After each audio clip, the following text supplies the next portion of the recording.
Hello friends, कैसे हैं आप। मेंटर माइंड क्लासेस में मैं आप सभी के का एक बार पुनः हार्दिक स्वागत करता हूं। और इतिहास के प्रश्नों की श्रृंखला में आज दूसरा वीडियो आपके समक्ष प्रस्तुत है। पहला क्वेश्चन है, संस्कृत के कवि नाटककार कालिदास का उल्लेख मिलता है, इसमें कौन सा ऐसा अभिलेख है? पुलकेशिन द्वितीय का ऐहोल अभिलेख, मिहिर भोज का ग्वालियर अभिलेख, कुमार गुप्त का करमदंडा शिवलिंग अभिलेख, या फिर चंद्रगुप्त द्वितीय का मथुरा स्तंभ अभिलेख। इसमें ऐसा कौन सा अभिलेख है जिसमें हमें नाटककार कालिदास का उल्लेख मिलता है? तो इसका आंसर होगा पुलकेशिन द्वितीय का ऐहोल अभिलेख। इसके लेखक हैं रवि कीर्त, यानी पुलकेशिन द्वितीय का जो ऐहोल अभिलेख है, इसके जो लेखक हैं वो हैं रवि कीर्त। रवि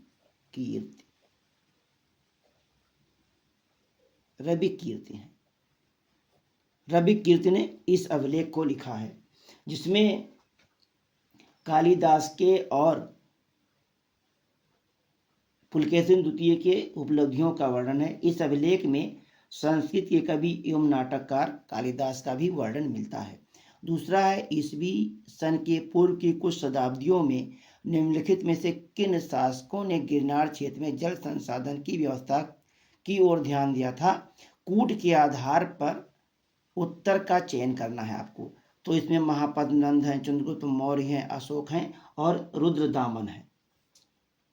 तो चंद्रगुप्त मौर्य और अशोक ने गिरनार क्षेत्र में जल संसाधन व्यवस्था के ऊपर विशेष ध्यान दिया था और सुदर्शन झील का निर्माण कराया था। तो यानी चंद्रगुप्त मौर्य और अशोक। तो इसमें कौन सा हो जाएगा?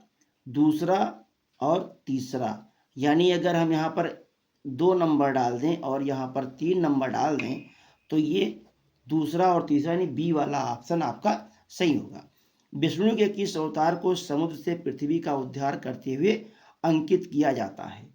विष्णु के वराह अवतार को समुद्र से पृथ्वी का उद्धार करते हुए दिखाया गया है।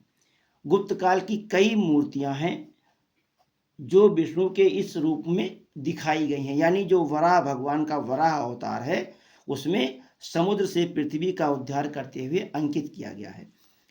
अगला क्वेश्चन है, प्राचीन काल में आर्यों के जीविकोपार्जन का मुख्य साधन क्या था? जो प्रारंभिक आर्य यायावर घुमक्कड़ जनजाति थे, इनके जीविकोपार्जन का मुख्य साधन कृषि ना छोड़ करके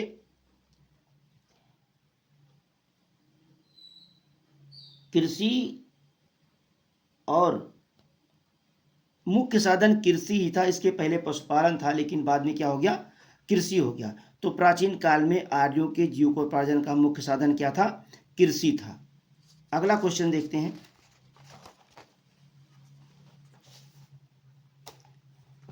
अगला क्वेश्चन कहता है, कौटिल्य के अर्थशास्त्र में एक है।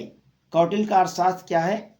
एक चंद्रगुप्त मौर्य के संबंध में नाटक है, या आत्मकथा है, या चंद्रगुप्त मौर्य का इतिहास है, या फिर शासन के सिद्धांत की पुस्तक है। तो जो कौटिल्य का अर्थशास्त्र है वो लोक प्रशासन की पुस्तक है, यानी चंद्रगुप्त मौर्य के, ये डी वाला ऑप्शन सही होगा, डी वाला। शासन के सिद्धांतों की एक पुस्तक है क्या? ये कौटिल्य का अर्थशास्त्र। दूसरा क्वेश्चन है, कौन एक शैलकृत स्थापत्य कला का उदाहरण है? कौन एक शैलकृत स्थापत्य कला का उदाहरण माना जाता है? तो इसमें जो है कैलाशनाथ मंदिर, ये कैलाशनाथ मंदिर जो एलोरा गुफा में है, और ये गुफा नंबर क्या है? तो गुफा नंबर 16 है। और एलोरा का निर्माण कौन कराया था? तो एलोरा का निर्माण राष्ट्रकूटों ने कराया था। राष्ट्रकूटों ने कराया था,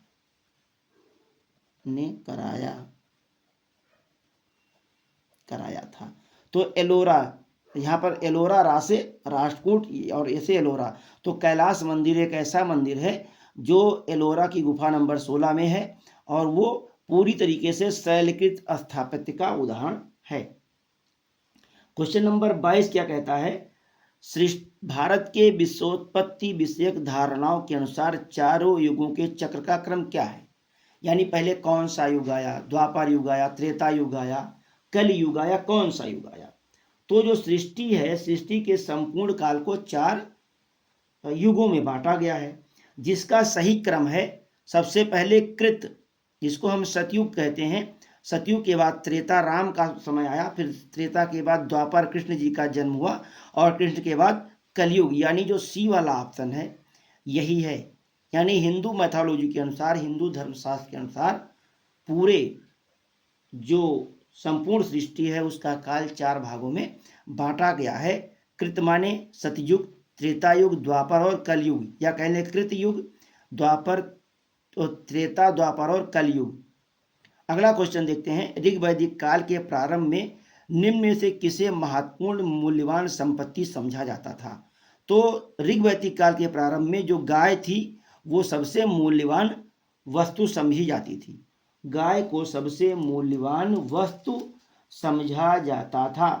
अनेक युद्ध गायों के लिए लड़े जाते थे, और इसके लिए गाय इतनी फेमस वस्तु थी कि गाय के लिए गोधूली, गोधूली है ना, गवेषणा, गवेषणा,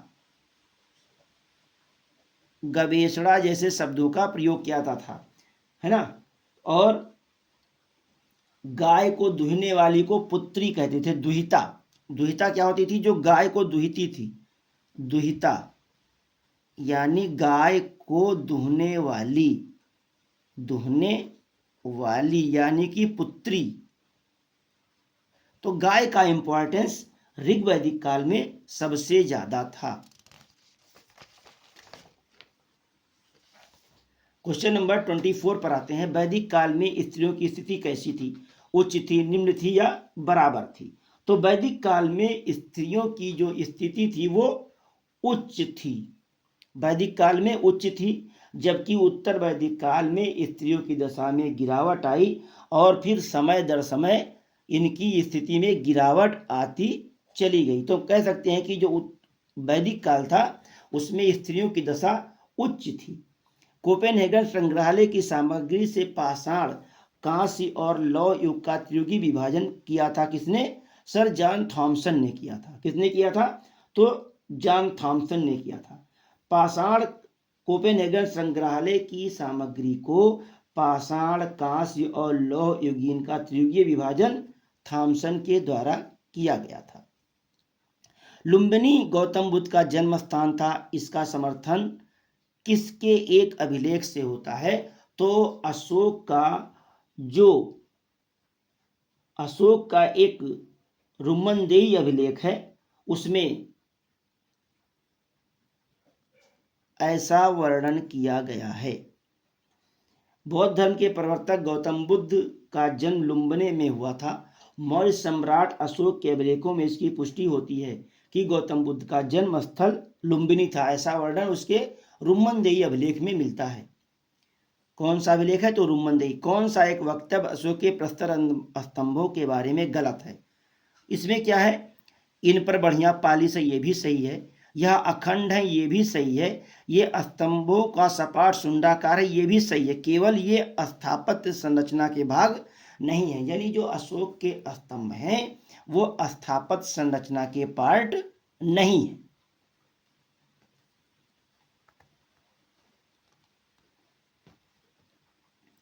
अगला क्वेश्चन क्या है, गोपद ब्राह्मण संबंधित है किससे। तो गोपद ब्राह्मण किससे संबंधित है देख लेते हैं। तो गोपद ब्राह्मण जो है वो अथर्ववेद का ब्राह्मण ग्रंथ है। किसका, गोपद ब्राह्मण अथर्ववेद का ब्राह्मण ग्रंथ है। ऐत्रेय एवं कौशिकी नामक ब्राह्मण ऋग्वेद का है। यानी ऋग्वेद के 2 कौन से ग्रंथ हैं, तो कौशिकी और ब्राह्मण, कौशिकी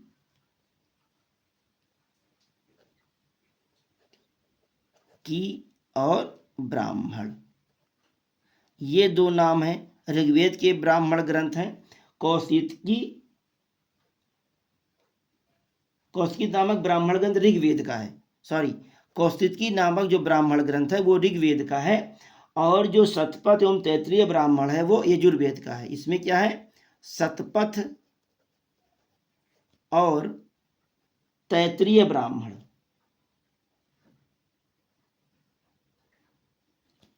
इसमें कौशिकी और ऐतरेय है, ऐतरेय दो ब्राह्मण ग्रंथ ऋग्वेद के हैं, कौशिकी और ऐतरेय यजुर्वेद का शतपथ और एक शतपथ एवं तैत्तिरीय है, तैत्तिरीय ब्राह्मण ग्रंथ है। तथा पंचविश व तांड्य ब्राह्मण सामवेद के ग्रंथ हैं। तो सामवेद के दो ग्रंथ कौन से हैं? पंचविश और तांड्य ब्राह्मण। पंचविश या तांड्य इसी को कह लें, या तांड्य, ये किसके हैं? तो ये सामवेद के ब्राह्मण ग्रंथ हैं। दिखाई पड़ रहा है ना? बिल्कुल क्लियर। चलिए अगले क्वेश्चन पर आते हैं। 30 क्वेश्चन करने हैं, 15 कल किया था, 15 आज करेंगे। अगला क्वेश्चन है 72 व्यापारियों, यानी जो 72 व्यापारी हैं, चीन में किसके कार्यकाल में भेजे गए थे? तो 72 व्यापारी जो थे वो दूतमंडल कुलोत्तुंग प्रथम के शासनकाल में गए थे। कुलोत्तुंग ने 72 व्यापारियों का दूतमंडल चीन भेजा था। किसने? तो कुलोत्तुंग ने 72 व्यापारियों का व्यापारी मंडल चीन भेजा था। किंतु इसके पहले महाराजा प्रथम व राजेंद्र प्रथम ने भी चीन में अपने राजदूत भेजे थे, लेकिन 72 का जब नाम आएगा तो कुलोत्तुंग प्रथम का ही नाम आएगा। कौशेय शब्द का प्रयोग किसके लिए किया गया है? तो रेशम के लिए किया गया है। इससे निर्मित उत्तरीय वस्त्र जिसे साधु या सन्यासी ग्रहण करते थे उसे दुकूल कौशेय कहा जाता था। यानी जो दुकूल कौशेय होता था, दुकूल कौशेय, उसे कौन पहनता था? तो साधु सन्यासी पहनते थे, साधु सन्यासी धारण करते थे, है ना? साधु सन्यासी दुकूल कौशेय धारण करते थे। क्वेश्चन नंबर 31 कहता है कि कौटिल्य के अनुसार राजा के शब्दार्थ सिद्धांत के अनुसार राज्य का 7वां अंग कौन सा है? तो राज्य का जो 7वां अंग है अर्थशास्त्र के अनुसार वो है मित्र। इसका एक फार्मूला आप याद कर लीजिए, एक कह सकते हैं कि सूत्र, या यह कह सकते हैं कि हम इसको कैसे याद करें। पहला अंग क्या है? राजा। दूसरा अंग है अमात्य, तो राजा आज, जैसे जनपद, राजा आज किसे किसे धन,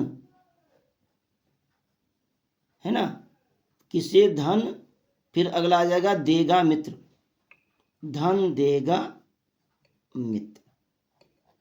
ये सप्तांग सिद्धांत को याद करने का एक सूत्र है। तो राजा तो पहला ही हो जाएगा, राजा से राजा ही हो जाएगा भाई। चलो राजा, आ से अमात्य हो जाएगा, अमात्य या मंत्री जिसको आप कह सकते हैं। जा से हो जाएगा जनपद जिसमें राजा रहेगा, है ना, तो जा से जनपद हो जाएगा।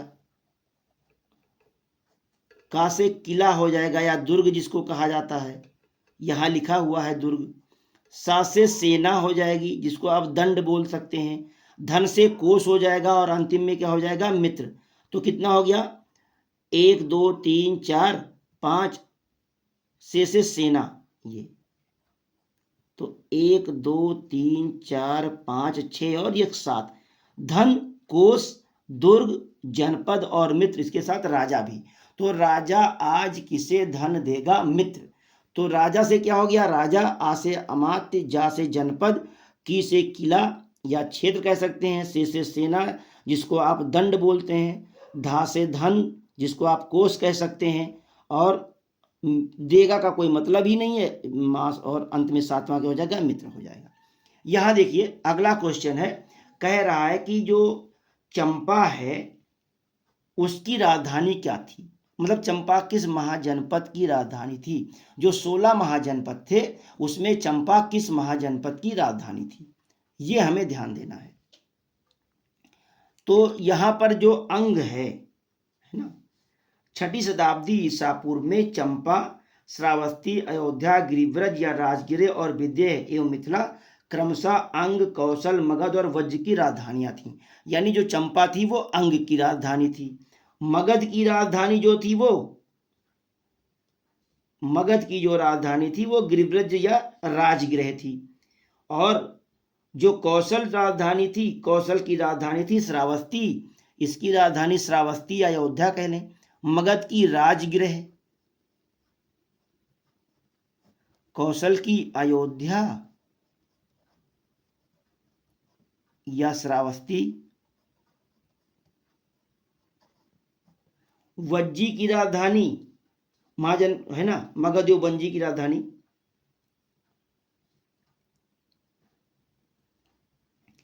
फिर आगे बढ़ते हैं।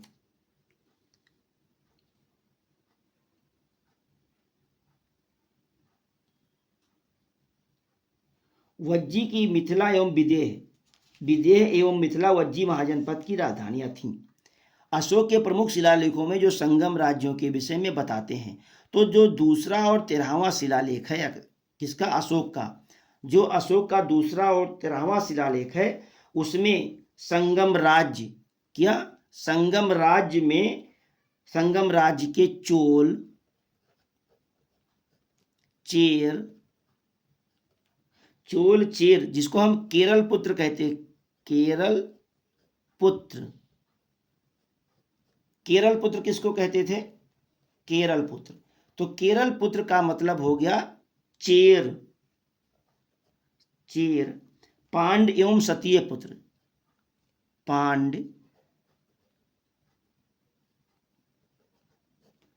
एवं सतीय पुत्र। क्लियर हो गई बात। इस प्रकार से हमारा अशोक का जो दूसरा और 13वां शिलालेख है उसमें इस प्रकार के राज्यों के विषय में जानकारी प्राप्त होती है।